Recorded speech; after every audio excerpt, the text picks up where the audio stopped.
지금부터 제2차 통일 아카데미를 시작하겠습니다.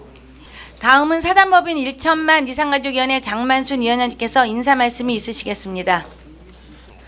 예, 안녕하세요. 1천만 이산가족위원회 위원장 장만순입니다. 인사드리겠습니다.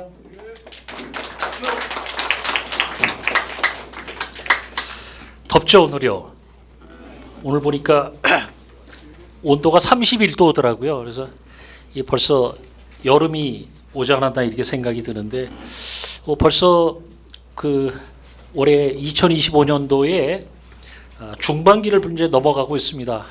저희가 지금 4년째 하고 있는 통일 아카데미에 벌써 이제 2025년도 벌써 중간이 지나가고 있습니다. 오늘은 굉장히 뜻깊은 날입니다. 몇 가지 특별한 것은 오늘 강사로 모신 우리 이일규 전 쿠바의 우리 참사관님은 정말 북한에서의 고위직 그런 외교관을 하다 정말 대한민국의 자유를 위해서 이렇게 오신 분이고 또 그것을 여러분들에게 여러 가지 생생한 이야기를 오늘 전달해 줄 수 있는 귀중한 시간이 아닌가 이렇게 생각을 합니다. 그동안에 저희가 탈북을 한 그런 여러 사람들이 많이 했었죠. 태용 의원도 했고 또 곽윤수 박사도 하고 다 이렇게 여러 사람이 했는데 오늘은 또 그 중에서도 아주 특별한 불이시 아닌가 이렇게 생각이 듭니다.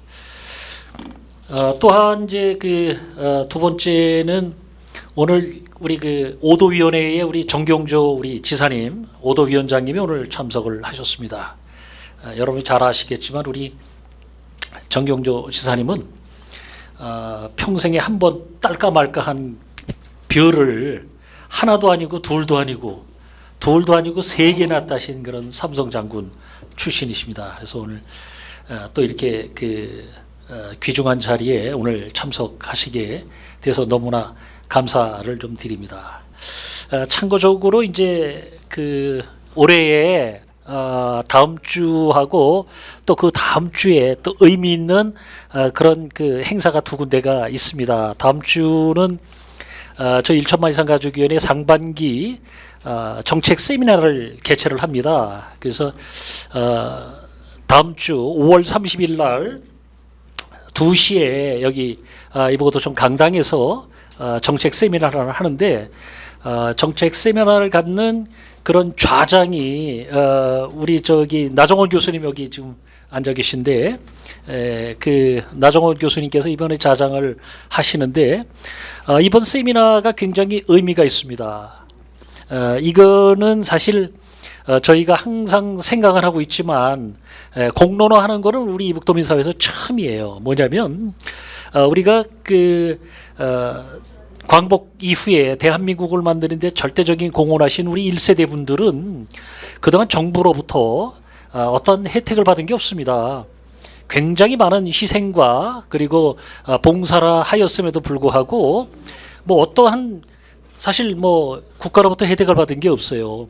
예를 들어서 6.25 참전이라든지 월남 참전이라든지 허다못해 5.18이라든지 여러 가지를 했을 때에 국가로부터 여러 가지 보상을 받고 또 그런 보상에 의한 어떤 혜택을 좀 받는데도 불구하고 우리 1세대 분들은 그런 게 없단 말이에요. 그래서 대한민국은 이제 세계에서 7번째로 잘 사는 나라고 또 그만한 가치도 있고 또 이제는 정말 그분들에게 얼마 남지 않으신 분들에게 어떠한 정부로부터의 보상을 좀 받아야 되겠다라고 해서 그거에 대한 문제를 이번 세미나에 주안점을 두고 이번에 정책 세미나를 합니다. 그래서 여기에 우리 좌장을 맡으신 우리 나정원 교수님을 비롯해서 나머지 분들 그리고 또 의미 있는 거는 거기에 토론을 하는 분들이 이게 이제 국제법이나 법률과 굉장히 관련돼 있는 문제거든요. 근데 거기에 토론을 하게 돼 있는 변호사들이 전부 젊은 변호사들이 말이죠. 우리 3세들입니다. 그래서 여기 우리 박성범 우리 교수님의 아들도 이번에 이제 변호사인데 이번에 참여를 해요. 그래서 이렇게 우리 이북도민 사회의 젊은 3세 변호사들이 대거 참여를 해서 이 문제에 대해서 또 심도 있게 공부도 하고 토론도 하는 그런 자리를 이번에 마련을 했습니다. 그리고 그 다음 주 6월 5일 날은요, 영등포 구에서 보훈의 달을 맞이해서 우리 이북도민과 보훈 대상으로 해서 그런 그 감사의 어떤 행사를 갖습니다. 그래서 거기 그 강당에 약 한 600명 들어가는 강당인데, 거기서 우리 이북도민의 이산가족위원회를 비롯해서 이런 분들을 초청을 해가지고 그날 위로 행사도 하고 또 제가 또 강의도 합니다. 그래서 그러한 이산가족의 날 국가기념일 제정을 정부에서 했고, 그다음에 서울시도 했는데, 그 구에서는 영등포구가 처음 했습니다. 그래서 영등포의 구청장과 제가 뭐 몇 번 만났는데 이런 분야에 굉장히 관심이 많습니다. 그래서 이번 기회에 이런 걸 통해서 영등포에서 이런 이산가족에 대한 관심을 뭐 많이 갖겠다 해서 이런 행사를 합니다. 그래서 여러분들이 두루두루 참석을 좀 많이 하셔서 같이 참여를 해 주셨으면 하여튼 고맙겠습니다. 그리고 오늘 이렇게 더운 날에 또 참여 좀 해주시고 또 이렇게 왕림해 주셔서 정말 감사드리고요. 오늘 더군다나 아까 의미 있는 우리 정지사님하고 학생, 이론 학생한테 다시 한번 감사를 드리고 여러분이 이렇게 찾으셔서 대단히 감사합니다. 고맙습니다. 우리 이제 이북고도위원회 정경주 우리 위원장님 나오셔서 인사 말씀이 있으시겠습니다. 안녕하세요. 이북고도위원회 위원장이면서 평안남도 도지사 정경조입니다. 반갑습니다.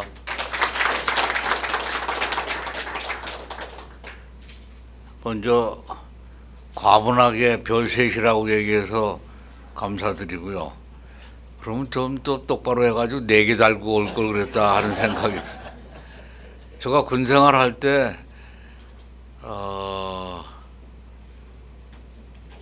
소위 때부터 책상에 별 4개를 이렇게 걸어놓고 살았습니다. 그리고 모자 안에다가 제가 이렇게 그림을 그려서 별 4개를 그려놓고선 생활했는데, 지금 제가 살면서 후회한 적은 없이 살았습니다. 모든 거 안 되는 게 없다라고 생각하고 살았는데, 딱 후회하는 게 하나가, 그때 별을 5개 그려놨으면 4개는 달았을 텐데 4개를 그려가지고 3개를 다른 거에 대해서 후회 아닌 후회를 하고 있습니다.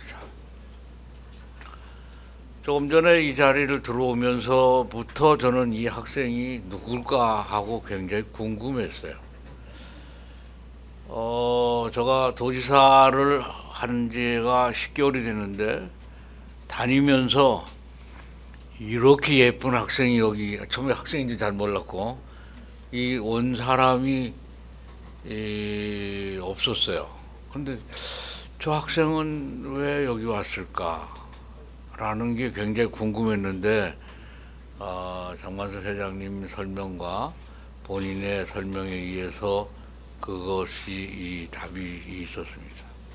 이와 같이 오늘 통일 아카데미는 정말 훈훈하고 정감이 있고 미래가 있고 우리의 희망이 있는 아카데미인 것 같아서 이 시간에 참석하게 된 것을 매우 영광스럽게 생각합니다.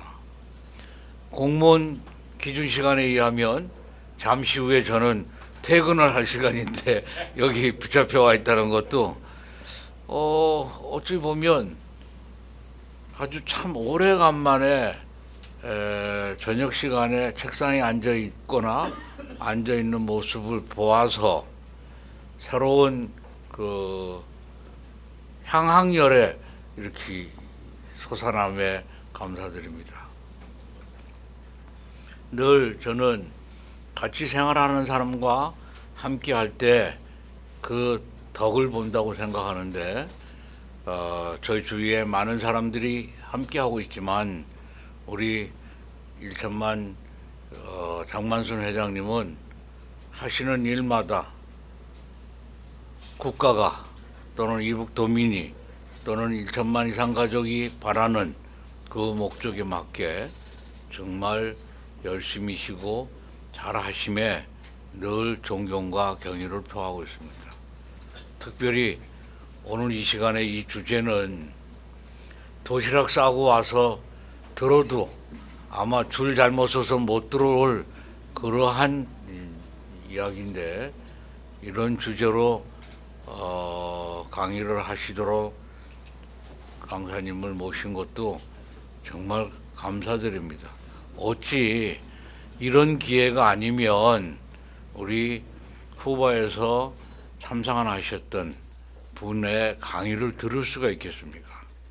정말 너무 감사드리고, 더 바쁘신데도 저희를 위해서 강의를 해주시기 오신 이일규 책임연구원 또는 우리 동포에게 우리 힘차게 박수 한번 쳐주시기 바랍니다.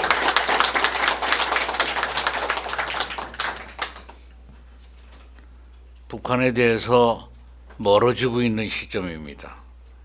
자칫 잘못하면 북한이 두 국가론을 주장하고 또 우리 국내에 있는 일부 어떤 몰직한 사람에 의해서 통일이 멀어지고 북한은 동민족이 아니고 남인 것처럼 인식되어지는 이 시점에서 강사님이 강의하시는 북한 체제를 올바르게 알고 또 북한에 대한 인권 실태를 바르게 한다는 것은 우리 민족이 우리가 바라고 있는 자유민주주의 체제가 북한에까지 널리 펴지고 우리가 누리고 있는 보편적 가치가 북한에 있는 모든 국민에게 펼칠 수 있는 기회의 장이 되어서 우리 모두 함께 7천만 대한민국 한민족이 통일해 가는 길에 한 발을 딛는 것에 대한 매우 의미 있는 시간이라고 생각합니다.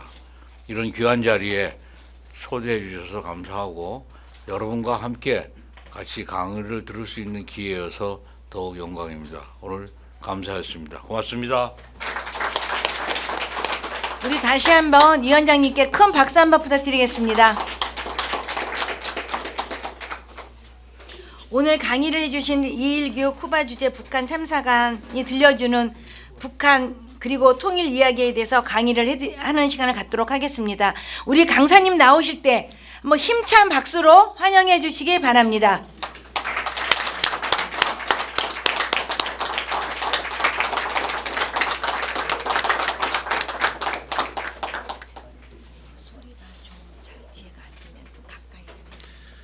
네, 안녕하십니까. 저는 이제 얼마 전까지 불과 1년 전까지 이제 북한에서 여러 이제 대외 관계 여러 분야에서 일을 하다가 2023년 1년 정도 됐죠. 2023년 11월 대한민국에 온 이일규라고 합니다. 반갑습니다.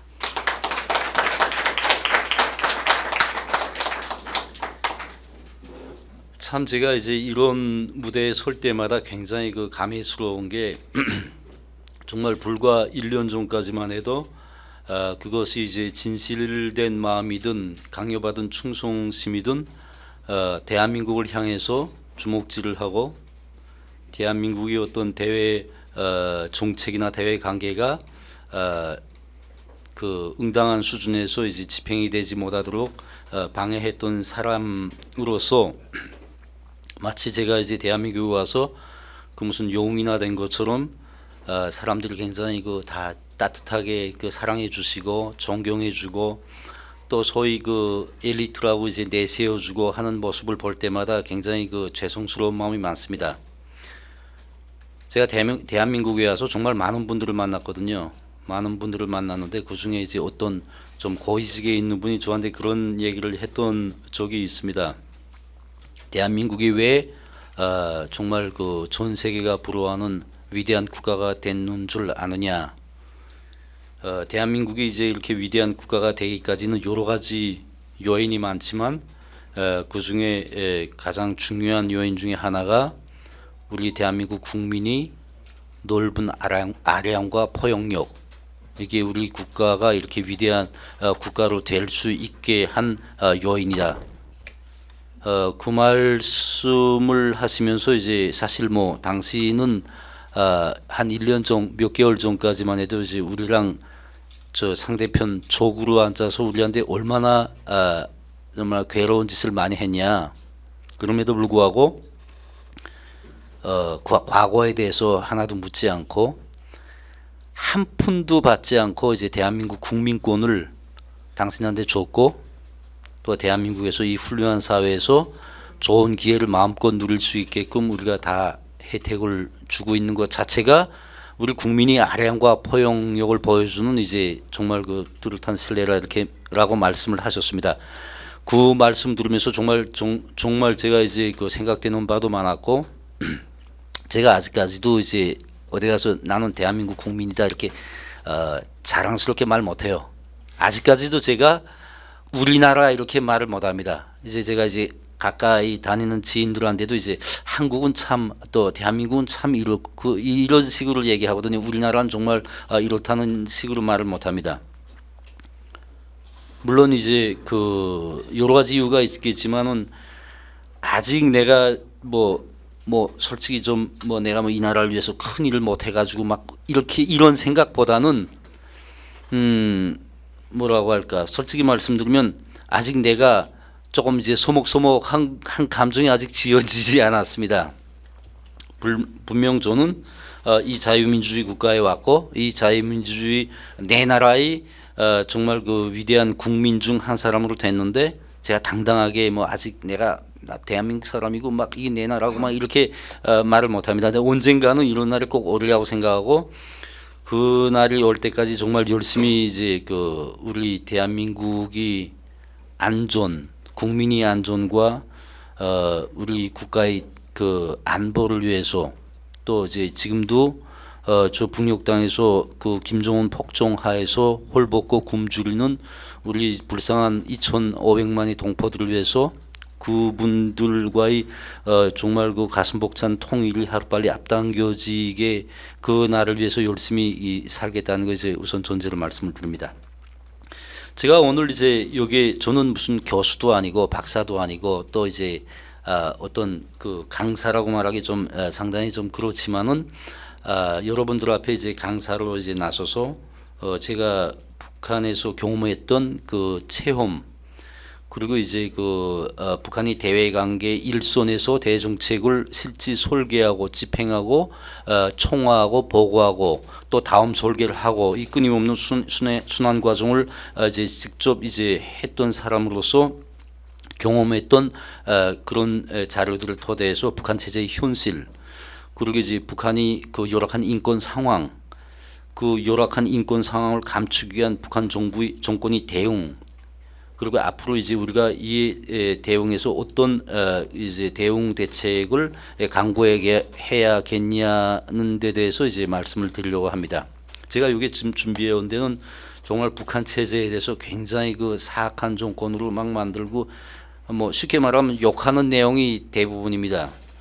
근데 사실 돌이켜 보면 북한이 체제가 나쁘고 세습 독재가 나쁜 거지 북한 주민들이 나쁜 건 아니거든요.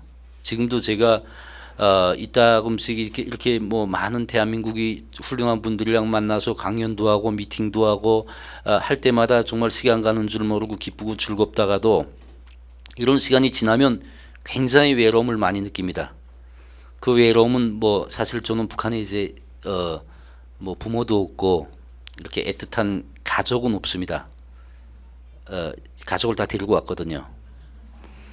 근데 이제 제일 제가 이제 그 생각나는 사람들이 어떤 사람들이냐면 저하고 같이 함께 했던 동료들, 친구들. 제가 좀 친구가 많아요.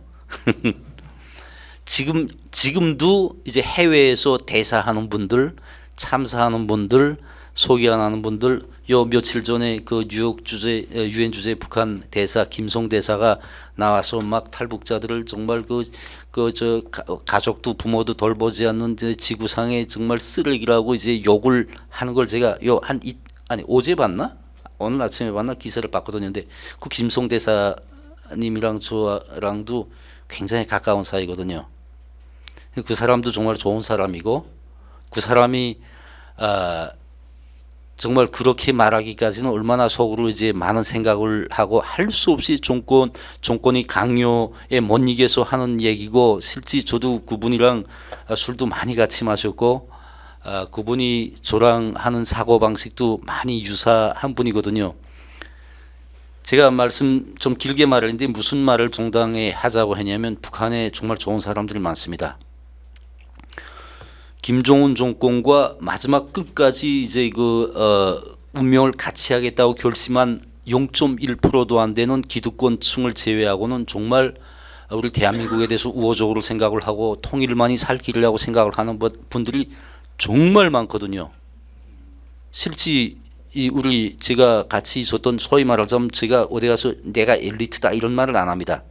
그러나 소위 이제 대한민국식으로 표현을 하면 엘리트층이라고 하는 분들도 그렇게 생각하는 분들이 엄청 많습니다. 좋은 분들이라는 말씀이죠. 그런 분들이 북한 내부에서 정권을 반대하거나 정권의 변화를 위해서 활동할 수 없는 그 기막힌 사연은 이제 내려가면서 제가 말씀을 드리겠습니다. 정말 우리가 포용하고 함께 할 수 있는 동포가 북한에 많다는 걸 전제로 할 때 우리 통일이 결코 불가능한 일이 아니고, 김정은이 지금 추진하고 있는 두 국가론, 통일 지우기, 대한민국 무시 패싱 이런 전략이 과연 성공하겠냐에 대한 위기심도 많이 든다는 말씀을 드리겠습니다. 제가 요란하게 많이 썼어요. 뭐 북한 체제의 본질, 막스주의, 사회주의, 김일성, 김정일주의 여러 가지 썼는데 좀 쉽게 풀어서 말씀을 드리겠습니다. 우리가 이제 일제 식민지를 이제 끝장을 내고 45년도 8월달에 이제 해방을 맞이한 이후에 북한이 이제 소련식 사회주의 제도를 초기 만들었습니다. 제가 대한민국 와서 이제 많은 분들 만나면서 굉장히 어려웠던 부분이 뭐냐면, 북한 시스템에 대한 이해를 못하는 겁니다. 북한은 사회주의 정권이라고 생각을 하고 정상적인 국가로 생각을 존재를 하고 북한 정권을 보면 이해를 못하는 겁니다. 시작은 사회주의를 시작한 거 맞습니다. 소련식 사회주의, 막스주의, 레닌주의, 말하자면 소위 옛날 독일이 철학자인 호에바흐와 헤겔의 변증법 그리고 유물론을 결합시켜서 이제 만들어낸 막스주의를 이념적 기초로 하고 있는 사회주의, 이게 북한 시작은 그렇게 됐습니다. 막스주의 이념에 기초한 사회주의 제도를 만들었고, 실제 김일성이 그 제도의 그 이념에 기반을 하고 이제 정권을 운영을 했습니다. 그러다가 이제 1970년대부터 김정일이 말하자면 이제 후계자로서 이제 등장을 하면서 정치 사회 모든 분야에 대한 이제 간섭을 하기 시작하면서 독재 시스템을 구축을 했습니다. 대한민국을 떠들썩하게 했던 북한의 최고위급 탈북자 황장엽 선생이 바로 이제 말하자면 막수주의로부터 소위 말하자면 주체사상이라고 하는 그 이념을 직접 만드신 분이지 않습니까? 이제 김정일이 공로를 마지막에 갔는데, 이 주체사상이라는 이념이 굉장히 우리가 이해하기 좀 어려운 이념입니다. 막수주의 전까지 이제 선행한 이론들을 보면 다 세계와 사람과의 관계를 밝혔거든요. 심지어 종교까지도 어떠한 이제 종교 같은 경우에는 어떤 초자연적인 힘에 의해서 이제 만물이 다 이제 만들어졌고 거기에 다 만물을 복종을 한다. 이제 막스주의 유물론 같은 경우에는 이제 세계는 어떤 그런 초자연적인 힘에 의해서 만들어진 게 아니고 이제 물질이라는 건 결국 말해서 인간에 의해서 이제 인간 이전에 이제 자연적으로 만들어진 게 세계고, 거기서 지금 인간이 이제 많은 활약에 의해서 세계가 발전했다. 주체사상도 막수주의를 부정은 하지 않았습니다. 주체사상 처음 이론이 세계와 인간과의 관계를 밝히자. 이젠 이미 세계가 어떻게 만들어졌고 이제 신에 의해서 세계가 만들어졌다는 거 호황한 소리고, 세계는 물질에 의해서 만들어졌고 이제 변증법, 끊임없이 변화 발전하는 자연적인 법칙을 가진다는 그런 이론이 밝혀진 데 기초해서 이제는 세계와 사람과의 관계를 밝히자. 사람이, 그래서 주체 사상이 이념적 기초는 뭐냐면 철학적 원리라고 하는데, 사람이 모든 것이 주인이고 모든 것을 결정한다. 이게 주체 사상이 이제 철학적 원리입니다. 이런 주체 사상의 철학적 원리에 기초해서 만들어진 시스템이 바로 독재 시스템이거든요. 사실 이렇게 말하면 뭐 잘못된 게 없다고 생각이 되잖아요. 세계에서 진짜 사람이 세계의 주인은 사람이 맞고 또 세계의 변화 발전에서 결정적인 역할을 하는 건 인간이 맞거든요. 그러다 보니까 사람들이 거기에 뭐 당연한 이치에 현혹이 됐죠. 그래서 이제 주체 사상이 가장 정당하고 옳은 이념이다.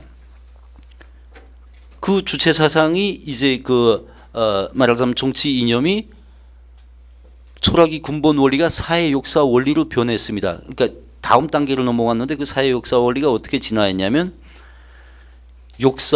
인간의 역사는 대중, 한 사람이 아니라 대중에 의해서 창조됐다. 그런데 이 역사가 그래서 이제 이념 그대로 얘기하면 이제 인민 대중은 혁명의 주인이고 혁명을 추동하는 힘도 인민 대중에게 있다. 뭐 서히 뭐 이렇게 표현을 했어요. 그런데 이 사람들이 그러면 자기 이해관계에 맞게 주동적으로 역사를 만들었냐? 그건 아니다. 소수의 착취 계급이 이해관계에 복종을 하면서 수동적으로 역사를 이제 발전시켜 왔다. 그러면서 계급론이 나오고 이제 역사의 주체론 그리고 이제 자주적인 주체론이 나옵니다. 그 자주적인 주체론에 교묘하게 끼어 들어간 게 바로 수령의 역할론이거든요. 쉽게 말씀드리면 대중이 아무리 힘이 있고 이제 능력이 있다고 해도 올바른 수령의 용도를 받지 못하면 이 대중의 역할을 발휘가 안 된다. 그래서 인간은 역사의 주체이지만 역사의 자주적인 주체는 아니다. 인간이 역사의 자주적인 주체로 되려면 수령이 올바른 용도를 받아야 된다. 여기서부터 수령론이 나옵니다. 여기서부터 독재가 시작이 되거든요. 그렇기 때문에 노동계급의 혁명 수령은 개인이 아니라 정말 이 대중이 염원과 이걸 가장 완벽하게 채워난 어떤 그 신적인 존재를 만들어 버립니다. 그 다음 나온 게 뭐냐면 후계론입니다. 수령의 후계론. 그러니까 이제 쉽게 말씀드리면 혁명은 한 세대에 끝나는 게 아니라 여러 세대를 거치며 장기성을 띠고 이 장기성을 띠는 과정에 수령도 역시 이제 물리적인 인간이다 보니까 이제 죽게 되고 그 수령을 계승할 수 있는 수령이 사상과 위협과 용도를 완벽하게 채워난 사람만이 수령의 후계자가 된다. 이거 쉽게 말하면 뭐냐면 다른 사람은 될 수 없다. 아들만이 될 수 있다. 이 뜻입니다. 이렇게 해서 나온 게 후계론이 나왔거든요. 그러니까 앞서서 이제 대중이 역사의 주체다까지는 사람들이 공감할 수 있는 부분이었습니다. 인간이 하는 거 맞잖아요. 근데 이제 그 다음에 이 인간을 지배하는 절대적인 수령이 있어야만 이 인간들을 옳은 길로 갈 수 있다. 여기서부터는 좀 신적인 존재로 수령을 만들어 놓는 독재고 이제 그 더 웃기는 거는 이제 그 후계론. 그러니까 이건 세습으로 넘어갔습니다. 이렇게 만들어진 사회가 바로 이제 북한 사회거든요. 이 북한 사회가 이렇게 만들어지다 보니까 북한에도 물론 이제 정상적인 국가 시스템이 면모는 가지고 있지만은 사회 모든 구조가 이제 수령을 중심으로 해서 피라미드 형식으로 됐습니다. 법이 있고 헌법이 있고 뭐 다 그 하위법들이 있지만은 그 하위법 위에 있는 게 당의 유일적 용도 체계 확립이 10대 원칙이라고 하는 정말 그 삶과 생활이 기초적인 원칙으로 돼야 되는 그런 10가지 조항에 준해서 모든 생활을 진행돼야 됩니다. 그 10조 당의 유일적 용도 체계 확립이 10대 원칙 1조부터 10조까지 모든 항목들이 다 위대한 수령 김일성 동지, 위대한 수령 김일성 동지, 위대한 수령 김일성 동지 해가지고 수령께 충직하고 수령 외에는 누구도 몰라야 돼. 한마디를 이렇게 쭉 압축해서 얘기하면 수령 외에는 누구도 몰라야 되며 수령의 용도에 절대적으로 충성해야 되며 수령의 이제 그 우도에 배치되고 맞지 않게 그 생활하고 사고하고 행동하는 자는 우리 사회에서 살 수 없는 그런 존재로 된다. 이겁니다. 쭉 제짜서 얘기하면. 결국은 김정일이 이제 그 당의 유일적 용도 체제의 확립이 10대 원칙을 1972년에 이제 만들어서 온 사회에 일반화했고 그 당의 유일적 용도 체계 확립이 10대 원칙에 준해서 사회가 만들어지다 보니까 그 이 피라미드 사회, 이 피라미드라는 게 뭐냐면 N 꼭대기 수령이 있습니다. 그 밑, 그러니까 뭐 혹시 한국이나 이제 국제사회가 북한의 2인자 누굴까, 북한의 3인자 누굴까, 북한에서 이제 그 실세가 누굴까, 뭐 이런 말을 하는데 북한에는 2인자도 없고 실세도 없습니다. 북한에는 오직 수령만이 있고 그 밑에 이제 수령이 밑에 이제 복종하는 그 이제 제가 언젠가 언론에도 말했지만 2,500만이 노예밖에 없거든요. 그가 당중앙위원회 비서든 그가 그 무슨 조직 비서든 조용원이든 누구든 수령이 비위에 거슬리면 그 사람의 인생은 그걸로 끝나는 거고 또 그 사람이 아무리 이제 고난이 뭐 좋다고 권력이 좋다고 해도 그 사람은 항시적인 감시를 받고 항시적인 견제를 받는다는 의미에서는 일반 사람이나 똑같습니다. 또 그 사람도 역시 북한 시스템에 존재하는 연좌제의 대상이라고 볼 때 그 사람이 자식이 탈북을 한다든가 그 사람이 자식이 어디 자녀가 어디 나가서 나쁜 짓을 해서 이제 법적 처벌을 받는 경우에 그 연좌제가 그 사람한테 똑같이 적용이 되거든요. 바로 그래서 이제 제가 언젠가 이제 강연에서도 얘기를 했는데 북한에서 일반 주민과 엘리트 사이의 차이는 정의장 하나입니다. 물론 사업과 생활 그리고 이제 고난 측면에서는 하늘 땅 차이가 나지만 실질적으로 마지막에 정당에 가서 보면 이 사람도 역시 절대적인 권력은 아니다. 무너지자고 생각하면 순간에 무너질 수 있는 그냥 일반 평범한 사람에 불과하다라고 이제 보시면 될 것 같습니다. 그 여기서 무슨 김일성, 김정일주의 뭐 이제 이게 다 이제 철학적 원리, 사회 역사 원리, 혁명 이게 주체의 혁명관 이게 제가 이제까지 이제 설명한 내용입니다. 굉장히 그 이해하기도 어려운 거고 이걸 제가 이해시키려고 이제 수많은 사람들한테 북한의 이제 노동당이 이 시스템이 어떻게 됐고 매 기관에 있는 당위원회는 어떻게 운영이 되고 이 이해를 못 하거든요. 한국 분들도 이해 못 하고 전 미국이나 이제 서방 사람들은 더 이해를 못 합니다. 그래서 제가 앞서서도 이제 말씀을 드렸지만은 북한이 제창하고 있는 이제 그 수령당 대중이 일심단결 이건 한마디로 뭐냐면 내부 결속을 다지기 위한 그런 이제 구호에 불과하며 결국은 사람들을 이제 그 어떤 에 대한 항시적인 감시, 장악, 통제를 확실하게 실현하겠다라는 우도에서 출발한 그런 이제 노선이라고 볼 수 있습니다. 일심단결이죠. 결국은 이제 수령당 대중이라는 게 뭐냐면 이 사회 북한은 이제 이 사회를 하나의 사회 정치적 생명체라고 말합니다. 하나의 그 사람처럼 그렸죠 사회를. 이 북한이라는 사회가 하나의 사람인데 여기서 수령이 차지하는 지위는 이 뇌수다. 모든 걸 다 이제 통제하고 지령을 내려보내고 지금 이 뇌수고 당은 이 중추다. 수령이 사상을 이 대중에게 전달하는 이제 그 전달자 역할을 하는 중추다.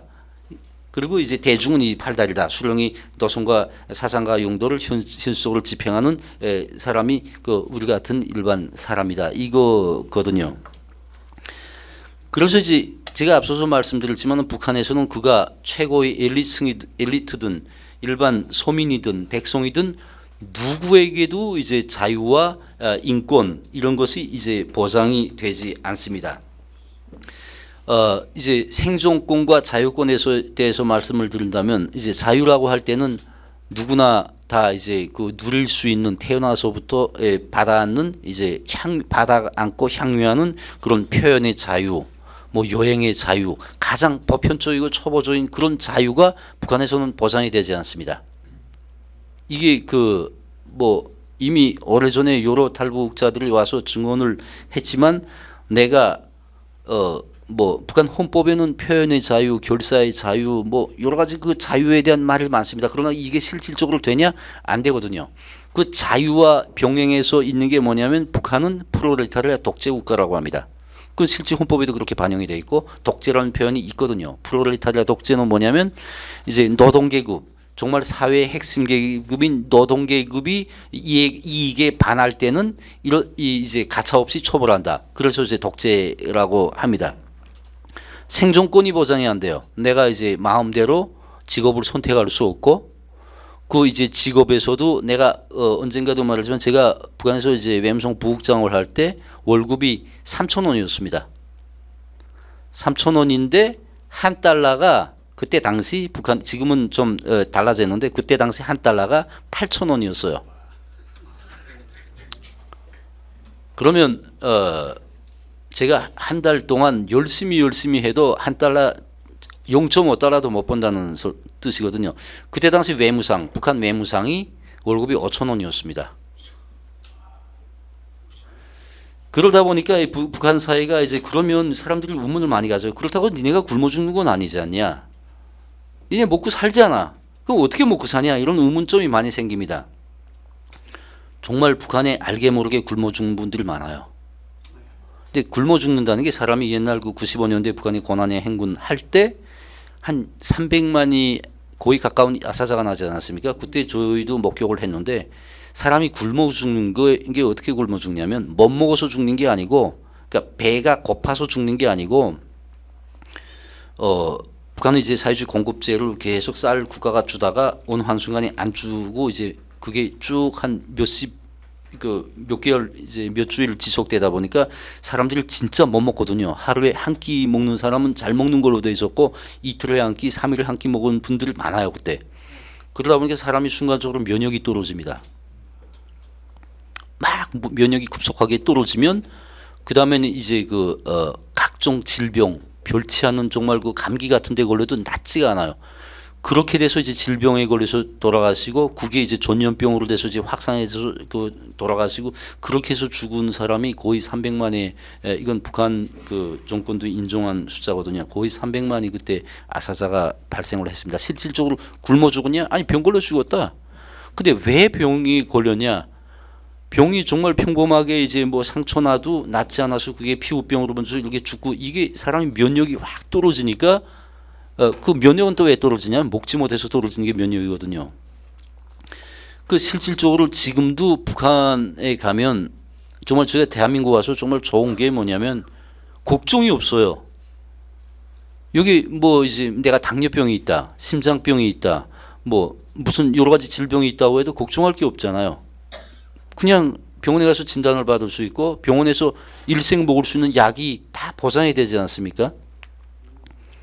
북한에서 병 환자들은 정말 큰 걱정이에요. 내가 당뇨병이 있다. 계속 인슐린을 맞으면서 혈당 관리를 해야 되는데 인슐린이 없습니다. 북한 어느 사회에도 어느 병원에도 없거든요. 그 조금 이제 좀 비싼 병원에 비싼 약국에 가면 있는데 그게 너무 비싸다 보니까 일반 소민들은 그 갈 염두도 못 해요. 그러니까 이제 약이 없다 보니까 제일 무서운 게 병에 걸리는 겁니다. 북한에서는. 그러니까 병에 걸려가지고 돌아가신 분들이 엄청 많거든요. 정말 대한민국 같으면 뭐 병도 아니고 그건 걱정할 일도 없는 그런 것들을 이제 북한 사회에서는 정말 끔찍하고 무서운 제발 건강만 하면 된다. 병만 안 걸려도 행복이다라고 이제 북한 주민들은 얘기하거든요. 이렇게 진짜 생존권 말하자면 내가 아무리 열심히 일해도 보장되지 않는 생존권 그러다 보니까 북한에서는 온갖 불법 행위 물론 일반 주민들은 누구한테 이제 강요해서 뇌물을 뜯어낼 수 있는 그런 권한도 없는 분들은 장마당에 가서 또는 중국으로부터 밀수해서 자기 능력껏 장사를 해서 먹고 삽니다. 그 윗단위부터는 착취하는 거죠.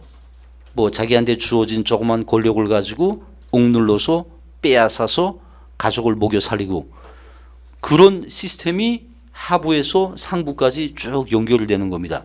뇌물공화국이라고 그러잖아요. 그 뇌물이 저도 굉장히 제가 결국에 탈북한 여러 가지 이유 중에 가장 중요한 이유가 그 뇌물 때문에 제가 탈북을 했거든요.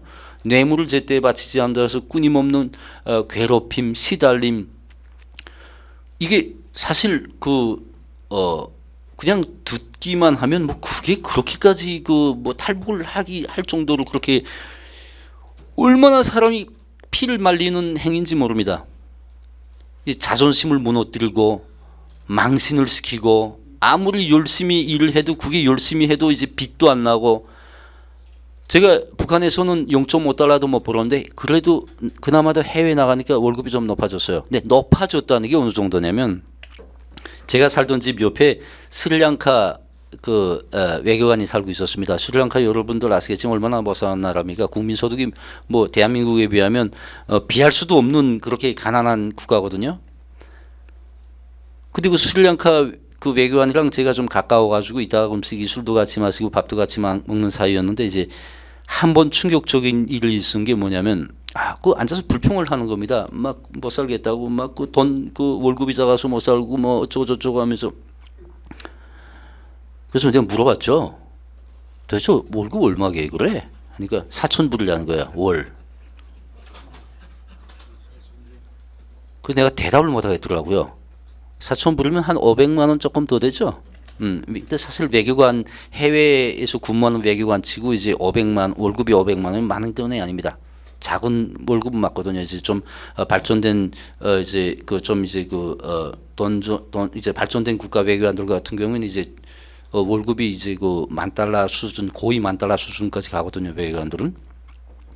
근데 4,000불인데 뭐 여러 가지 해서 뭐 먹기 살기 힘들다는데 내가 말을 못 하겠는 거예요. 내 월급은 $500였습니다. $500면 한 65만 원 정도 되는 돈이거든요. 근데 북한에서 $0.5 받던 사람이 그래도 거기 가면 그래도 한 500불 받으면 그 크게 받누나 뭐 이렇게 생각하는데 실제 해외 나가서 생활을 보면 $500 가지고 한 달 살기 어렵습니다. 애 학비도 내야죠. 그리고 이제 그냥 순수 아무것도 안 하고 먹고 사는 데만 $500가 넘어갑니다. 그러니까 외교관들은 뭘 합니까? 불법 장사하거든요. 외교 특전을 가지고 정말 그 나라에서 이제 그 외교관들은 이제 불체포 특권이 있잖아요. 면책권이 있습니다. 예. 치해복권이라는 게 있어가지고 그걸 공간을 이용해서 이제 면세 물자를 들여다가 현지인들한테 저렴한 가격에 팔고 뭐 승용차를 들여다가 팔고 이제 시가 장사하고 저 아프리카 쪽에서 코뿔소 그 뿔을 이제 사다가 이제 중국에다가 뭐 몇 배를 이렇게 해서 팔고 그런 불법 외화벌이를 외교관들을 전문적으로 하거든요. 그럼 이제 북한 외교관들을 정말 나쁜 사람들에 대해서 그러냐? 이것밖에 길이 없기 때문에 하는 거거든요.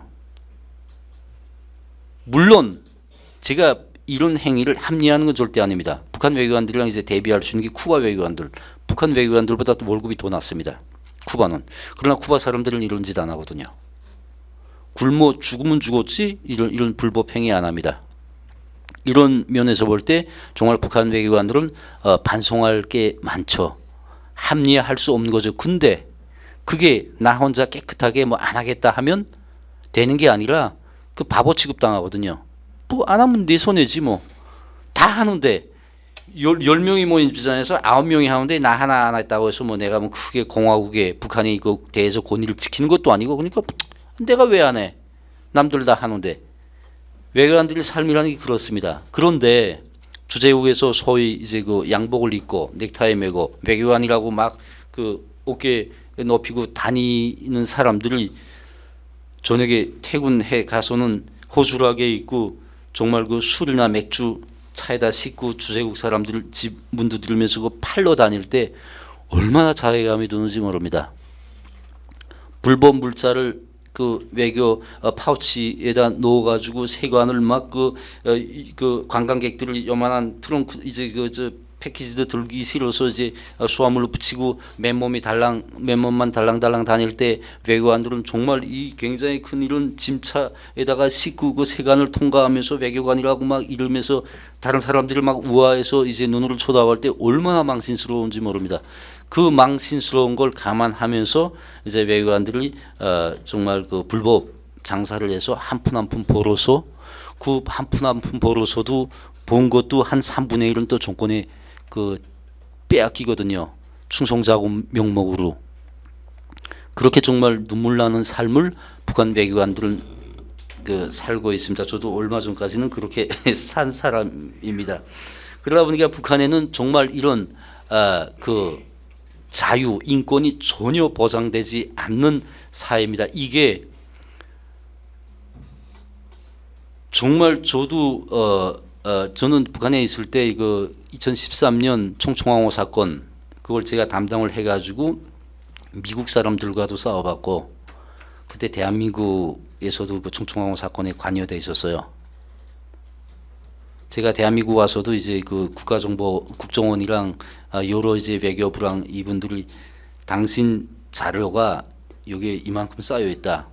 당신이 그때 너무 못되게 놀아가지고 우리가 굉장히 어려웠다. 지금도 그 잊혀지지 않는다고 이제 얘기할 정도로 제가 정말 열심히 했거든요. 열심히 해서 그때 총총항호 사건 승소하지 않았습니까? 북한이. 손박 옥류 사건에서는 처음이자 마지막으로 승소한 사건이었고 그때 그 공로를 제가 김정은 표창장을 받았던 사람입니다. 그 정도를 정말 열심히 체제를 위해서 일하고만 돌아오는 것은 아무것도 없습니다. 불량배 국가 외교관, 불법 행위 앞장서는 외교관, 그러다가도 조금 이제 체제가 이제 그 반하는 행동을 하면 좌천, 처벌, 정치범 수용소, 좀 심하면 초용 이런 타겟밖에 되지 않고 그러다 보니까 북한에서는 엘리트라고 하는 사람들이 결코 삶이 안정적인 삶이 아니거든요. 언제 이제 내려가면서 말씀을 드리겠지만은 언제 내가 이제 그 어디서 어떤 일로 이제 좌천돼서 나락으로 굴러 떨어질지 모르는 항상 그런 불안한 삶을 살고 있다고 보시면 될 것 같습니다. 북한에는 북한 사회가 성분 제도라는 거는 아시죠? 여기 좀 약하겠습니다. 이제 제가 북한에는 이제 출신 성분과 사회 성분이 있고 사회 계급적 토대라는 게 있습니다. 그러니까 이게 대부분 이제 한국 분들을 이제 조금 헷갈리는 게 출신 성분이 나쁘면 뭐 안 된다. 출신 성분이 좋으면 이건 아니고요. 출신 성분이라는 건 뭐냐면 내 아버지가 그러니까 내가 태어났을 때 내 아버지가 가지고 있던 사회 성분입니다. 그러니까 이제 내가 실례를 들어서 이제 대학을 졸업해서 5년 동안 현직에서 노동을 했다. 정말 노동자로 노동을 했다면 노동 신분을 줍니다. 내가 그 대학을 졸업하고 5년 이상 군에 복무했다라고 하면 군인 성분을 줍니다. 그리고 이제 5년 동안 대학을 졸업하고 5년 동안 노동도 안 하고 군인도 안 하고 일반 사무직이 있었다면 사무 성분을 줍니다. 이거는 크게 이제 출세에는 크게 상관은 없어요. 물론 노동 성분이나 군인 성분이면 좋죠.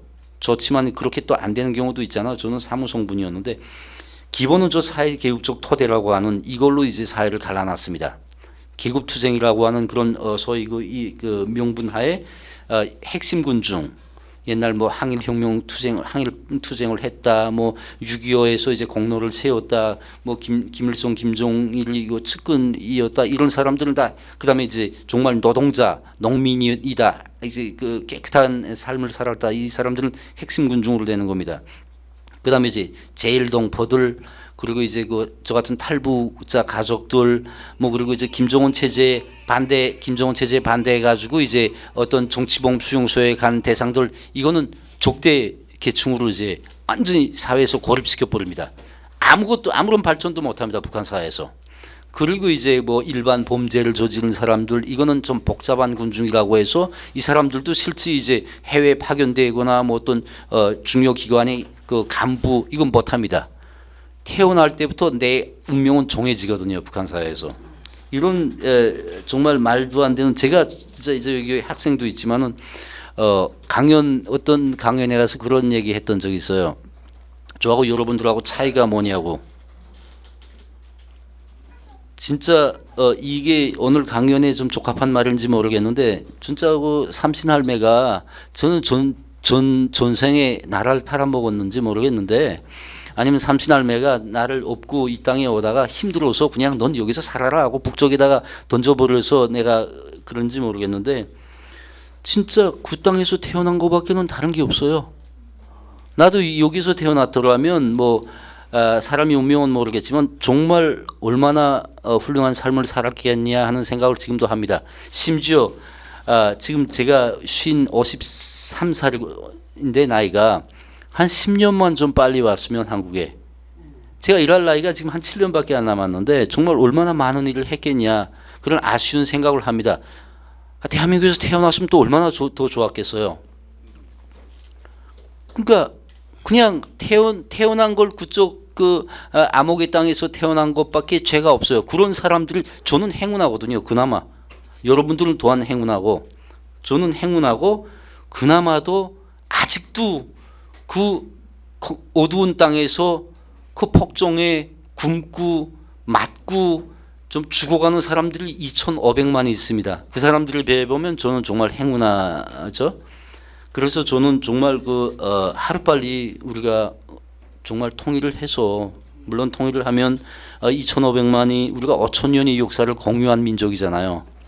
아픈 과정도 많았고 좋은 일도 함께 공유하면서 역사를 만들고 문화를 만들고 언어를 공유한 우리 민족이 정말 대국들의 지정학적인 이해관계 때문에 갈라져서 지금 한 80년 동안 완전히 다른 사람들처럼 돼버렸습니다. 제가 대한민국 와서도 이제 사회 적응하기 굉장히 어려워요. 은행 카드 쓸 줄도 모르겠지. 그리고 이제 막 이제 설명을 해도 이해가 잘 안 되고 막 정말 이게 훌륭한 사회인 것만은 틀림이 없는데 막 모든 게 다 전산화되어 있고 이걸 적응하기가 굉장히 저는 어렵습니다. 네.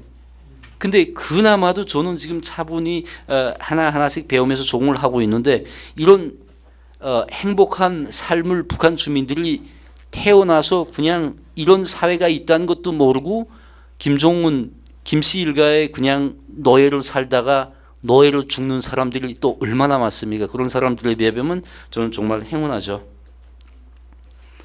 이 일반 주민과 엘리트의 차이점, 공통점에 대해서는 제가 이제 아까 말씀을 드린 것 같습니다.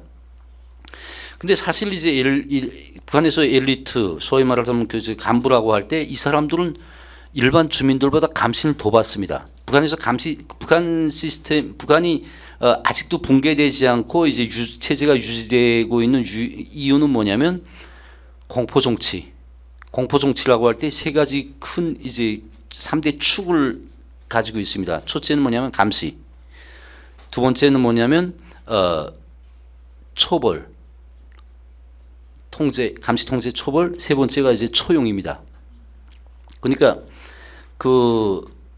거기에 이제 플러스 하나 뭐 있냐면 연좌제가 또 있어요.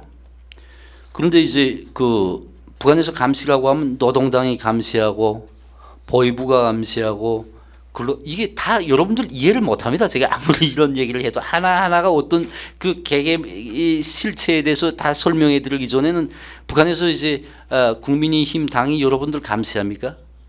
매일 일상을 감시하고 매일 이렇게 하면 안 된다라고 말합니까? 이게 이해를 못 하잖아요. 뭐 당이 뭐 날 감시해. 근데 북한에서는 실제 노동당이 매일 일상을 감시하고 매일 일상의 동향을 수집하고 장악하고 이렇게 하거든요.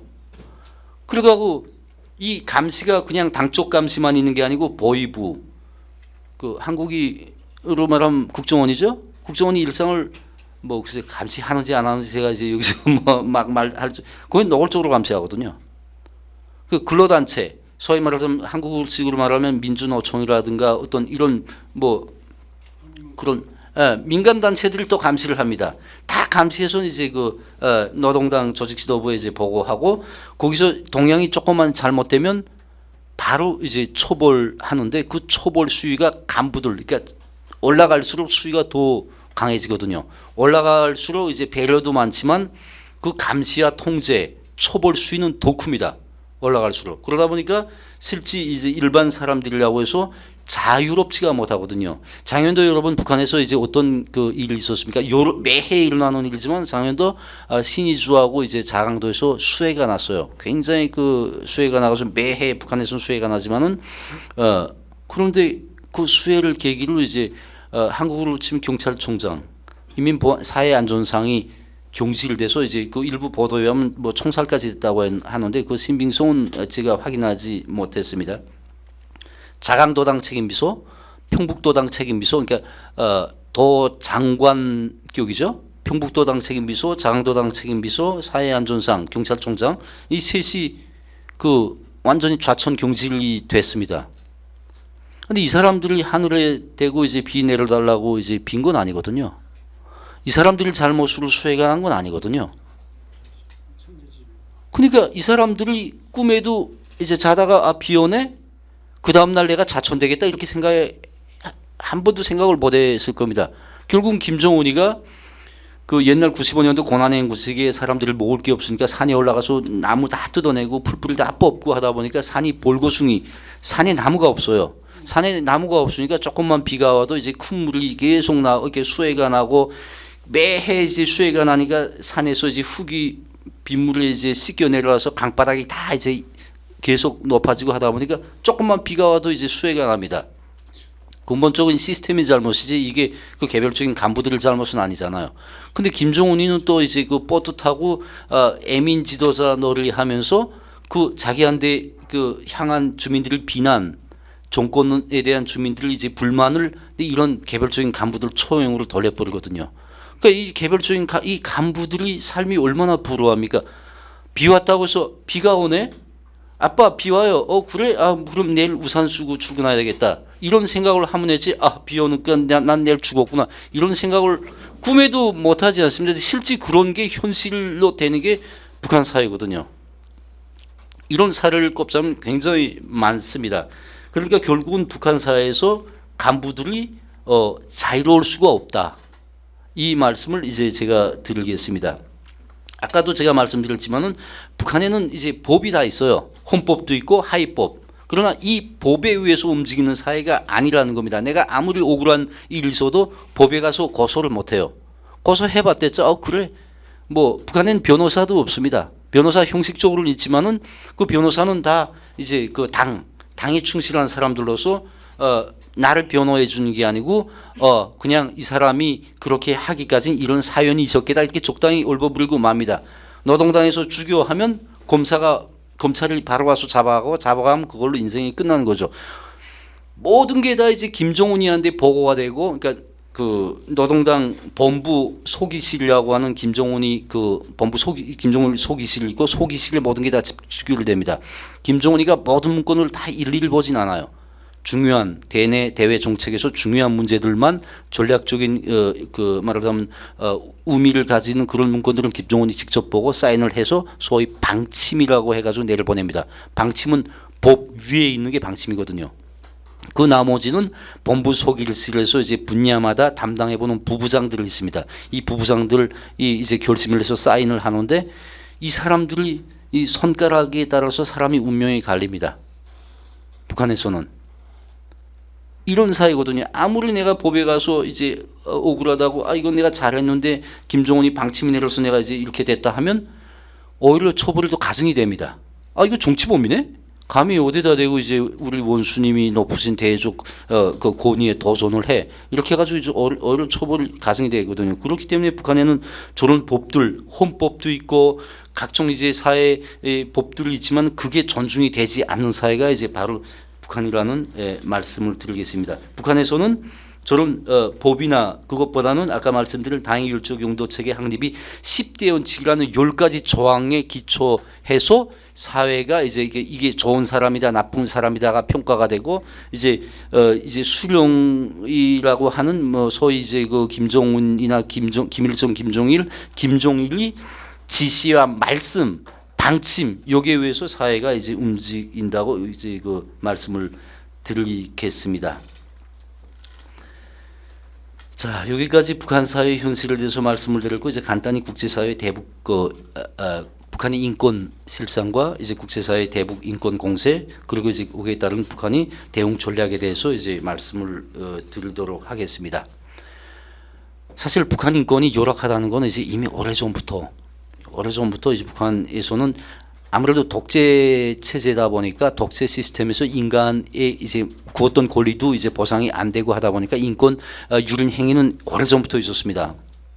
근데 이제 북한이 인권 유린 행위가 국제사회에 조명을 받기 시작한 게 언제냐면 1995년 북한에서 이제 고난의 행군이 시작이 되고 아사자가 발생하고 사람들이 먹고 살기 위해서 이제 대대적으로 탈북을 하기 시작합니다. 그러니까 이제 탈북을 한 이제 탈북자들이 생생한 증언 이걸 바탕으로 해서 이제 북한 내부의 인권 그 실태가 폭로가 되고 그때부터 국제사회가 북한 인권을 이제 그 관심을 두고 조명하기 시작을 했습니다. 그러다 보니까 이제 그때부터 이제 북한 내부에서도 이제 그 인권 문제에 대해서 관심을 가지기 시작했어요. 그때 당시 김정일 집권할 때인데 김정일이 뭐라고 얘기했냐면 너무 사람들을 탄압하지 마라. 이제 너무 이제 국제 사회가 인권 문제를 가지고 그때 이제 북한이 95년, 96년, 97년도에 다 이제 국제 사회의 지원과 협조를 가지고 먹고 사는 상황에서 인권 문제를 가지고 계속 그 국제 사회가 압박을 하면 이 협조 지원이 안 들어온다는 겁니다. 그러다 보니까 이제 그 경찰이나 보위부나 이런 사람들한테 불필요하게 이제 사람들을 오갑하고 탄압하고 하지 말고 정말 이게 체제 위협이 되는 행위들을 제외하고는 웬간한 거는 이제 그냥 좀 해라라는 이제 내부적인 지침도 이제 그때 이제 하달이 됐습니다.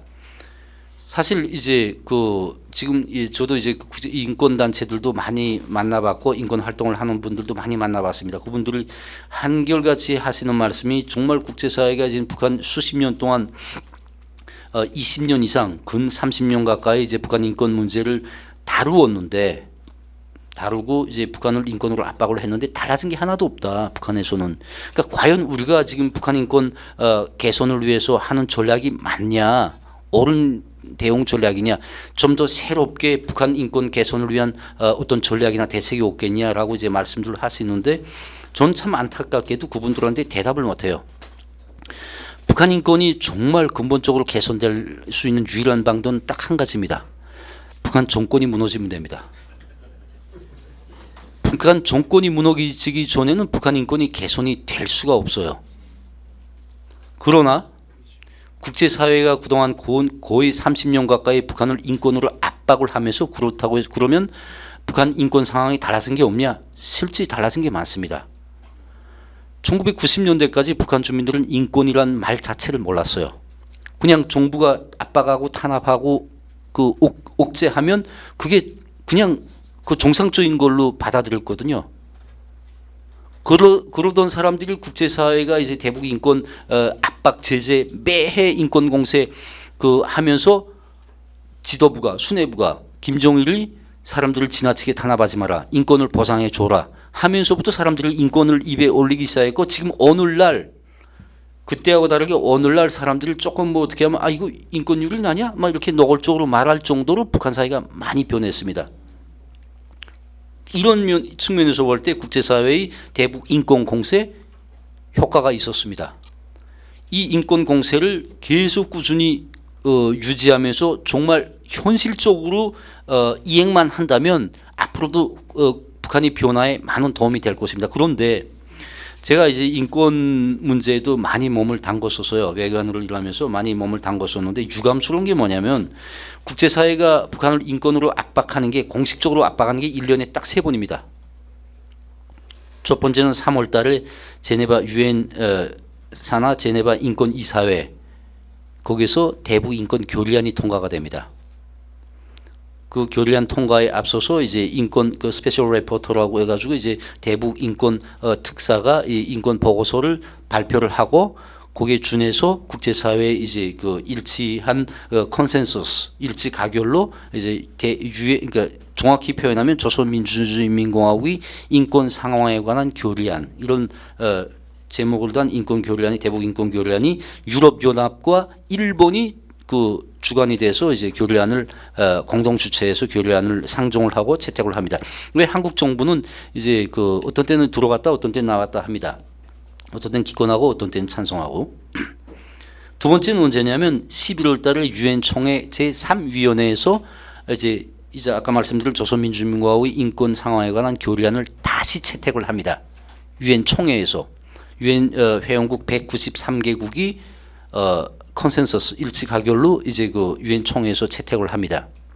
마지막으로 언제냐면 그러니까 제가 말씀을 잘못 들었는데 11월 달에 유엔 총회 제3위원회 유엔 총회 3위원회는 전문적으로 인권을 다루는 그 기구거든요. 그 3위원회에서 이제 대북 인권 교리안을 다시 채택을 합니다. 그리고 마지막에 12월 달에 유엔 총회에서 제너럴 어셈블리에서 193개 유엔 회원국이 일치 컨센서스 합의로 해서 대북 인권 교리안을 채택을 합니다. 이렇게 딱 3번을 합니다. 그 나머지 모든 기간은 북한 인권이 잊혀지는 기간입니다. 아까 제가 말씀드렸지만 대북 인권 교리안이 이제 공동 발기국이 유럽연합이랑 일본입니다. 쉽게 말씀드리면 북한 인권에 제일 많이 관심을 가지고 있는 나라가 그 유럽연합 회원국들이랑 일본이라는 뜻이거든요. 근데 유럽연합에서도 이제 그 프랑스, 영국, 독일 이런 나라들이 대체로 북한 인권에 관심을 많이 가지고 있습니다. 스위스, 스웨덴, 노르웨이 이런 나라들 북한 인권에 많이 관심을 가지고 있는데 이런 나라들도 실질적으로 이 3월 제네바 인권이사회, 11월 유엔 총회 3위원회, 12월 유엔 총회 때만 북한 인권을 호소를 합니다. 그 나머지 기간은 인권에 대해서 아예 일체 언급을 안 하거든요. 왜? 북한 이 나라들도 북한 정권과 수교를 가지고 있고 또 북한의 많은 정치 외교적인 이해관계를 가지고 있는 나라들입니다. 우리가 알게 모르게 제가 이 자리에서 다 폭로할 수는 없지만은 알게 모르게 정말 많은 교류를 하는 나라들이거든요. 그런데 북한 정권이 존재가 있어요. 너네 계속 인권 가지고 이제 그 시끄럽게 굴면 너네랑 일체 이런저런 교류하던 거 다 끊어버려. 상대 안 할게. 이렇게 되면 이 나라들도 북한 인권보다 실제 자기 나라랑 북한이랑 하는 이런 이제 정치 외교적인 교류, 문화적인 또는 경제적인 교류가 더 중요하거든요. 이 큰 대업을 위해서 북한 인권을 한쪽으로 밀어버립니다. 유감스러운 일이거든요. 제가 대한민국 와서 미국 분들도 만났고 저 영국 대사님도 만나고 스웨덴 여러분들도 만났을 때 제가 똑같은 얘기를 했어요. 당신이 실질적으로 북한 인권의 이해관계가 있냐? 그대로 제가 폭로를 했습니다. 북한은 당신들하고 인권 싸움하기 굉장히 좋아한다. 당신들이 이런 취약한 약점을 알기 때문에 정말 진정된 마음으로 북한 인권 개선을 위해서 좀 활동해 주기를 바란다. 대책은 많다. 실질적으로 여러 가지를 당신들을 일치된 하나의 목소리로 북한을 인권으로 압박을 하면 북한도 반드시 돌아서게 돼 있다. 그런데 당신들의 개별적인 국가들이 이제 북한과의 어떤 그 정치 외교적인 이해관계 때문에 인권을 한쪽으로 밀어넣고 다른 거에 이제 그 우선시하다 보니까 북한 인권이 이제 좀 더 개선될 수 있는 게 안 된다. 사실 주제 넘는 얘기죠. 주제 넘는 얘기지만은 그런 얘기를 안타깝게 제가 호소를 합니다. 그러니까 이제 북한이 이제 그런 국제사회 대북 인권 공세에 대응을 해서 이제 여러 가지 전략을 구사를 합니다. 여러 가지 전략을 구사를 하는데 제가 여기서 이제 크게 두 가지로 이제 그 전략을 이제 갈라서 말씀을 드리겠습니다. 하나는 강경 대응 전략을 합니다. 그게 뭐냐면 아까 말씀드렸지만은 3월, 11월, 12월 유엔 차원에서 진행되는 대북 인권 교리안 채택 시 이걸 컨센서스 좀 일치 합의된 교리안이다라는 걸 반박을 하기 위해서 저런 친북 세력들 중국이나 러시아나 베트남이나 라오스나 쿠바나 베네수엘라나 니카라과나 우간다나 이런 친북 세력들을 그리고 카리브의 뭐 어떤 그레네이드라든가 뭐 이제 벨리제라든가 이런 작은 섬나라들 국제사회 또는 소방의 인권 공세를 받는 나라들 그러니까 초지 공통성으로 묶이는 나라들을 규합을 해가지고 반대해라. 이건 표결 안 하거든요. 옛날 표결했지만 2013년 김정은이 집권한 다음부터 더 이상 표결하지 마라. 왜? 표결 해봤자 망신스러우니까 193개 중에서 겨우 한 20-30개만 북한을 지지하고 나머지는 다 그 북한을 반대하는 나라들이다 보니까 너무 이제 찬반이 눈앞에 보이니까 망신스러워서 이제 너는 표결하지 말고 그냥 둬둬라. 채택되게. 그런데 이게 또 아이러니한 게 내가 찬송을 해서 통과된 교리안이면 내가 그 교리안에 찬송을 했다라고 하겠는데 내 찬송이 없이 그냥 일반적인 컨센서스 합의를 위해서 채택이 되다 보니까 나 그 교리안 후에 북한이랑 상대할 때 나 그 교리안 찬송은 안 했어. 반대도 안 했지만 이런 그 공간이 또 있어요. 이게 전략 중에 하나거든요. 그러다 보니까 컨센서스 좋아. 그러나 그건 그 이제 표결로 채택된 교리 아니야. 원래 구성력이 없는 교리안이지만 그게 더 손도 안 들었기 때문에 이건 그냥 그 무시해도 되는 교리안이라고 이제 한쪽으로 무시해 버리거든요. 그렇게 하고 이제 저런 친북 세력들을 동원해 가지고 교리안 채택되기 전에 발언 신청이라는 걸 합니다. 그리고 이제 얘기를 하거든요. 물론 북한 인권이 뭐 열악한지는 모르겠지만은 실제 북한 못지않게 인권 문제가 열악한 나라들이 많다. 미국 봐라. 내부적으로 경찰들이 시민들 막 그 무고한 시민들 죽이는 나라가 미국이다. 유럽 인권 문제 가지고 제일 목소리 높이는 유럽. 당신이 과연 인권에서 자유로울 수 있냐?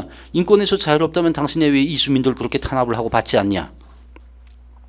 기타 등등 이런 논거를 해가지고 이제 반박 그 연설을 합니다. 북한을 비호하는 연설이죠. 결국 그러니까 북한도 사실 뭐 인권에 관심이 많아. 그런데 소방 사회가 너무 북한을 제재하다 보니까 북한이 못 살다 보니까 이제 더 할 수 있는 인권 개선 활동을 못해. 우리가 북한에 대한 제재도 좀 고려해봐야 이런 식으로 북한을 비워 두둔을 하게끔 만드는 전략이 바로 이제 강경 대응 전략이거든요. 또한 이제 아까 제가 말씀드렸지만은 대북 인권 교리안을 정말 그 막 너무 지나치게 이렇게 인권 목소리를 내면 북한이 양자관계를 차단해 버립니다. 상대를 안 하거든요. 그럼 이 나라들은 단적인 실례로 이제 북한과 미국 간의 이제 그 중재 역할을 제일 많이 하는 나라가 스웨덴입니다. 평양에서 이제 미국이 그 이권을 대변하는 나라가 스웨덴이거든요. 미국이랑 이제 북한이 이제 수교가 안 돼 있다 보니까 이제 평양에서 미국이 이권을 대변하는 나라가 스웨덴인데 스웨덴은 북한 인권에 대해서 한 마디도 안 합니다. 인권에 대해서 말하는 순간 스웨덴이랑 이제 접촉을 안 하거든요. 접촉을 안 하면 미국을 이제 스웨덴을 통해서 미국이 의도가 이제 북한에 전달을 돼야 되고 북한이 의도가 미국에 전달을 해야 되는데 이 중재자적인 역할을 못 합니다. 사실 스웨덴이 북한과 미국 사이에서 조정을 하면서 국제적 입지가 굉장히 또 혜택이 많거든요. 정치 외교적인 혜택 입는 게 많습니다. 중립국으로서 활약을 하면서 스웨덴이 북한뿐만 아니라 이제 쿠바나 이제 미국과 이제 적대국가에 있는 나라들 중재를 많이 하거든요. 이게 그 나라의 이제 대외적인 권위고 이제 국권인데 이걸 못 하게 되면 그게 그만큼 이제 떨어지다 보니까 인권 문제를 아예 언급을 안 하거든요.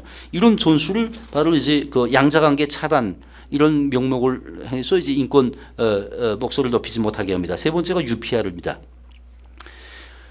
유엔에서 정말 인권 문제와 관련해서 저 UPR 저걸 풀어서 말하면 보편적 인권에 관한 정기 심의 제도라고 합니다. 이제 Universal Periodic Regime이라고 하는 건데 저게 뭐냐면 모든 나라들의 인권은 유엔에서 저 UPR 제도를 통해서 이제 저 UPR을 기준으로 해서 이제 평가하고 심의하고 이제 한다는 겁니다. 그러니까 저 UPR 제도에서는 모든 나라들 다 북한만 하는 게 아니고 미국을 포함한 모든 나라들에게 그 5년에 한 번씩 그 나라의 인권 상황에 대해서 평가하고 공고안을 제기합니다. 너네 이런 거 좀 고쳐라. 너네 이런 거 좀 받아들여라.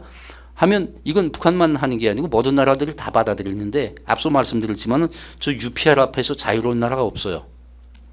심지어 미국도 한 150개 이제 공고안을 UPR로부터 받거든요. 절반도 집행을 못 합니다. 북한이 오히려 이 가지수를 보면 미국보다 집행하는 게 더 많아요. 그게 왜 비극이냐면 북한은 그래 인터넷 뭐 도입해라. 그래 인터넷 도입해. 실제 북한에 인터넷 훼손이 들어간 기관들이 많습니다. 근데 실제 그 기관들이 엄격한 통제와 또 실제 인터넷을 거기서 볼 수 있는 사람이 한두 명밖에 안 되거든요. 근데 그 기관은 한 200명이 되는 기관이야. 그러면 그 UPR을 다 보고할 때 우리 이런 200명짜리 기관 한 10기관만 보고해도 벌써 한 2,000명이 인터넷 열람하는 걸로 되잖아. 이런 식으로 눈속임을 하거든요. 그럼 저 UPR을 유감스러운 게 뭐냐면 저 모니터링 시스템이 없습니다. 실제로 그 인권 개선이 됐냐 보고서에 보면 인권 개선이 됐다는 걸 현지에 가서 입증을 해야 되는데 입증할 수 있는 그런 시스템이 안 돼 있어요. 그냥 보고서 제출하는 걸 믿고 말거든요. 매우 형식적으로 됐고 거기에 이제 많은 나라들이 인권 문제에 대해서는 다 공통적으로 불편해 하거든요. 우리 대한민국도 UPR에서 많은 공고안을 받고 그 많은 공고안들을 다 이행을 못 합니다. 실질적으로. 그러다 보니까 이 북한이 이걸 공간으로 악용을 하거든요. 그래 뭐 알았어. 우리도 UPR 공고안 받아들이겠어. 받아들이지만 우리 체제 정권에 이제 이 심각한 영향을 주는 건 우리 받을 수 없어. 다른 나라들도 다 그렇게 하잖아. 너네 체제에 위협을 주는 그런 공고안은 안 받잖아. 우리도 안 받을 거야. 이런 식으로 이제 다른 나라들의 인권과 자기네 인권을 이제 이렇게 뒤섞어 넣어서 희석시켜 버리는 겁니다.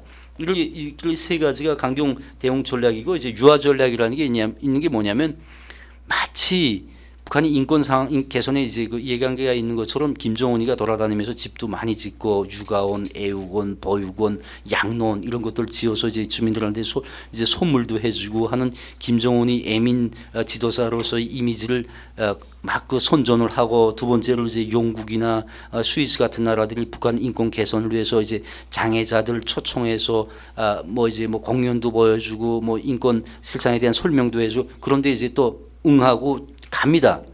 하면서 마치 우리는 실제 인권 개선을 위해서 많은 노력을 하고 있지만 잘 안 되는 이유는 뭐냐면 니네가 우리를 제재하고 고립하고 하다 보니까 우리 경제가 몰락하고 그래서 우리가 더 많이 할 수 있는 걸 못해. 이런 이제 여러 가지 대응 전략을 씁니다.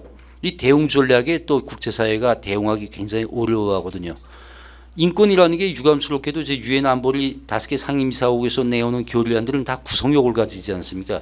유엔 회원국이 의무적으로 이행하고 그 이행 정역을 보고해야 되는 그런 과정이 있지만 인권 문제 같은 거는 유엔 총회에서 채택되는 이 인권 결의안들은 구성력이 없어요. 누가 인정도 안 하고 또 이제 내가 의무적으로 이행해야 된다는 그런 게 없거든요. 그러다 보니까 이제 북한 인권 개선에 많은 이제 제약이 있습니다. 그럼 우리가 이제 어떻게 대응을 해야 되겠냐 이제 마지막 체계로 제가 말씀을 드리겠는데 방법이 없어요. 북한 정권이 붕괴돼야 북한 인권은 개선이 됩니다.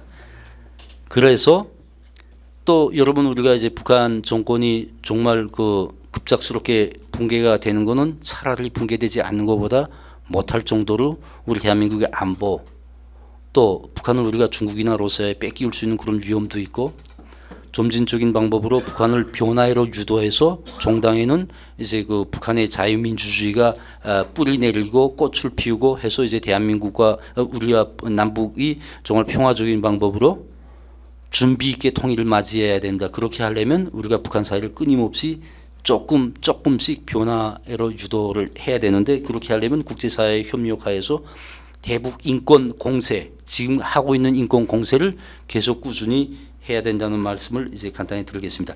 유엔 차원에서는 아까 말씀드렸지만 이런 제약이 많습니다. 개별적인 북한을 압박하는 국가들이 실제 북한과 고려하는 이런 그 고려 때문에 북한 인권 뭐 이 사람들이 북한 인권이 개선되든 말든 무슨 상관입니까? 그냥 자기네 국가적인 이해관계만 챙기면 되지. 이러다 보니까 이 사람들이 유엔 차원에서는 제약이 있습니다. 그러니까 바로 이제 종교 단체나 인권 단체, 우리 민간 단체들에서 북한 인권 실상을 폭로하고 북한 인권 개선을 위한 압박 분위기를 고조시키는 게 이게 굉장히 필요합니다. 실제 북한 정권이 아파하는 구석이거든요.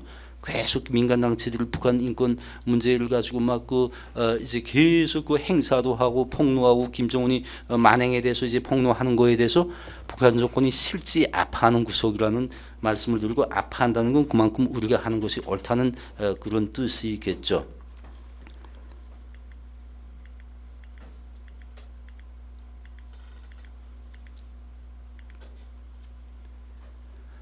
미국과의 관계가 저는 굉장히 중요하다고 생각합니다. 사실 미국이 북한을 인권으로 압박하는 데서 굉장히 소극적이에요. 아까 말씀드렸지만 대북 인권 교류안에도 이제 미국이 이제 주관을 안 합니다. 그냥 공동 발의국으로 이제 이름만 올렸다 뽑았다 하는데 사실 북한을 압박하는 데 있어서 제일 큰 그 우리 수단이라고 할 수 있는 게 바로 한미동맹, 한미일 공조. 북한이 제일 무서워하는 게 이게 주한미군 그 3만 명 가까이 된 주한민군이 아닙니다. 북한이 제일 무서워하는 게 뭐냐면 한국에 미국이 전략 자산이 잠깐이라도 들어왔다 나가는 거. 매해 연례적으로 진행하는 한미 합동군사연습. 굉장히 무서워하거든요, 이걸. 이런 걸 우리가 계속 이런 그 북한이 무서워하는 카드를 가지고 북한을 압박을 해야 된다고 생각을 합니다. 유감스럽게도 이제 지금 트럼프가 이제 대통령으로 집권을 했는데 계속 끊임없이 김정은에게 러브콜을 보내고 있잖아요. 자기 어떤 정치적인 성과나 트럼프 가문이 이제 정치 적인 그 이미지를 정치 성과 그런 걸 이제 그 지금 창출해 보려고 북한과 잘 지내 보려고 하고 러브콜을 끊임없이 보내고 있는데 바로 이런 걸 하면서 실제 이거 인권이나 민주주의에 대해서 한쪽 옆에 밀어 넣거든요. 미국이 안보에 위협이 되는 핵이나 미사일에만 집중을 하고 이런 문제들을 단기간 내에 해결함으로써 자기 정치적 입지를 높이고 가문이 정치적 성과를 걷겠다. 이것도 다 개별적인 이해관계입니다. 이런 큰 걸 보고 작은 걸 버리겠다. 근데 사실 북한 인권이 작은 게 아니잖아요. 다행스러운 건 그래도 이제 트럼프 행정부에서 마르코 루비오 그분이 이제 그 국무장관으로 임명이 됐고 마르코 루비오라는 분은 실제 북한 인권에 굉장히 북한이나 쿠바, 니카라가 이런 나라들이 인권에 굉장히 많이 관심을 가지고 실제 미국회에서 북한 인권법을 재발의한 분이 바로 마르코 루비오입니다. 그분이 이제 북한 인권을 잊지 않았으면 하는 바람이고 제가 혹시 후에라도 그분과 이제 만날 기회가 있다면 일단 신청은 해놓은 상태고 그에 대해서 많이 말씀을 드리려고 합니다.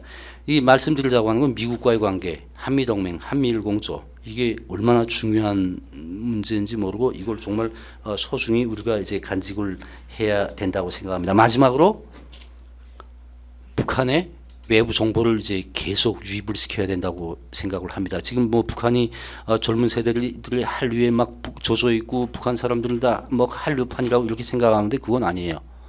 실제 북한에서 한류를 한 번도 못 본 사람은 없겠지만 실제 뭐 정상적으로 외부 정보에 접근하고 정상적으로 한국 드라마를 보는 사람은 북한 주민이 한 절반도 안 됩니다. 왜? 첫째는 당국의 감시와 통제가 너무 심하기 때문에. 두 번째, 보고 싶어도 언제 그런 콘텐츠들을 접할 돈도 없거니와 그럴 시간도 없고 그런 여력이 없기 때문에 이런 분들한테 우리가 끊임없이 국제사회의 정상적인 흐름에 대한 과정도 일깨워주고 한국의 발전상 한국 문화의 지금 K 드라마 우리 얼마나 K자 붙은 게 많습니까? 이거에 대해서 끊임없이 이제 들여보냄으로써 이들 스스로가 김정은이 두 국가론 반통일 정책이 얼마나 이제 그 인도적이고 반민족적인 행위인가를 스스로 알고 스스로가 변할 수 있게끔 우리가 외부 정보들을 계속 끊이면 여러 가지 다양한 방법을 통해서 유입시키는 게 이제 북한 인권 개선을 하는데 매우 중요한 방도 중에 하나라고 생각을 합니다. 시간이 굉장히 많이 가는데 여기까지 제가 오늘 준비했던 강연을 마치겠습니다. 감사합니다.